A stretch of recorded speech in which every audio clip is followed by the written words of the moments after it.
At that very time, there were some present who told Jesus about the Galileans, whose blood Pilate had mingled with their sacrifices.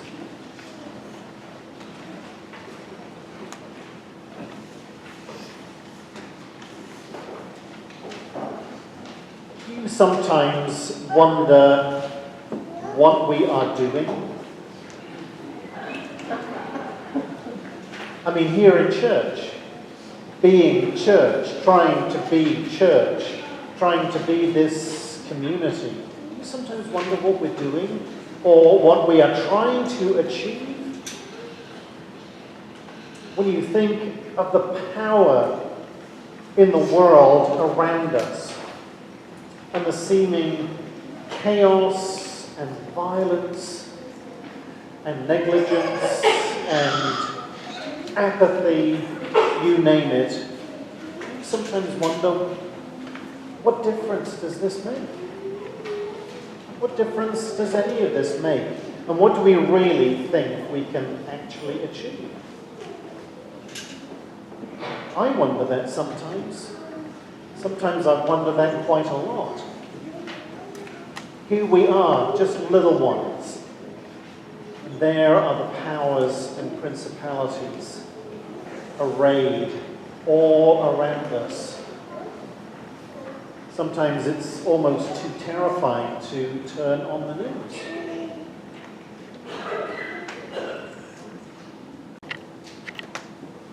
We thought that we were God's chosen. We thought that God is with us. We say our prayers. We're faithful to the tradition. We come and we offer our sacrifices year after year in the temple, and this happens. And how about the folks who were killed by the tower in Siloam, the Tower of Siloam in Jerusalem? What about them? Doesn't God see? Doesn't God care? Where is the great I am? So silent. In Jesus' day, Palestine was under Roman occupation, foreigners, brutal at that.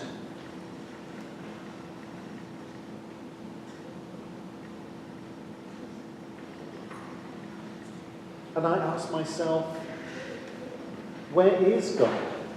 Where is the great I am? Where is the God of Moses, and Abraham, and Sarah?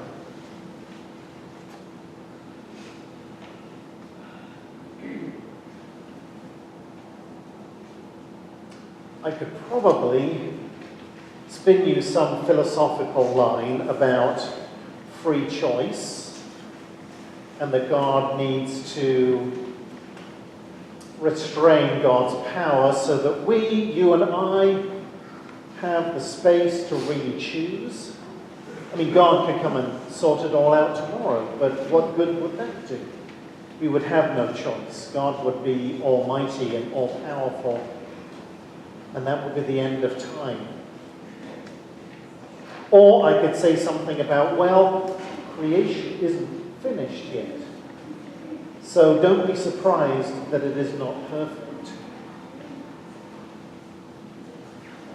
But I don't know about you, but philosophy and theology aren't quite enough for me. I need something more.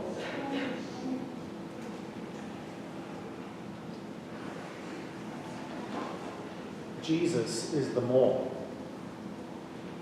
Jesus is the more. Yes, his teachings are fabulous, and his miracles are incredible.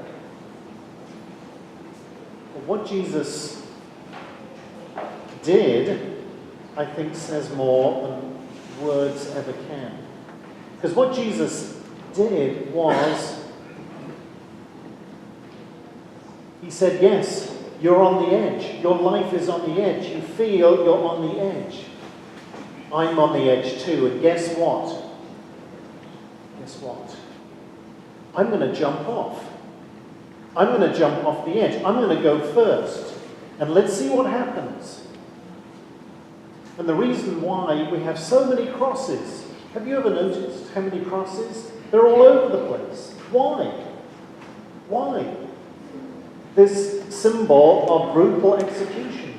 This is a symbol of imperial power. And yet we glory in it. And it's all over. Because Jesus did, he was prepared to die for us. He was prepared to go over the edge for us. Because words only take you so far, and philosophy can only take you so far, and even theology can only take you so far. And in the end, what you need is someone to reach out their hand, and we've spoken about this before. You need someone to reach out their hand to you and say, come with me. Let's do this together.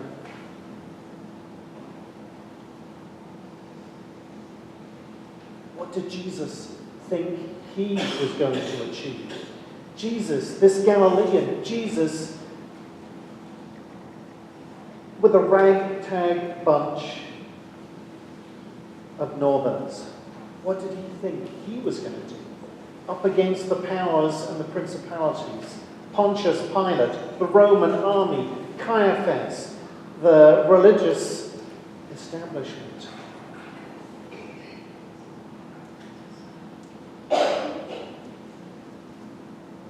Yes, we are on the edge. Our lives are on the edge all the time. But what Jesus showed us is looking over the edge. We're not looking into an abyss. We're not looking into darkness. We're not looking into nothingness. Actually, it turns out we are on the edge of glory. Glory. The glory of the I Am. The glory of Moses and the burning bush. The glory of the God of Abraham and Sarah, of Isaac and Leah. Edge of glory. And what are we trying to do, we little ones?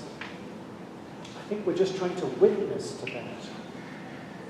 In this little small place, in this little small town, but you know, we're joined by sisters and brothers in pretty much every town, in pretty much every city, in pretty much every country, all over the world. And what we're doing here now, at this time, they have already done. We're some of always the last. But it started with Christians in the Pacific, and then Japan, and then China, Australia, Russia, the Middle East, Africa, Europe, the East Coast of America, South America, and we're just finishing up. And all of us are witnessing to the fact that God is actually present, and that we are on the edge of glory.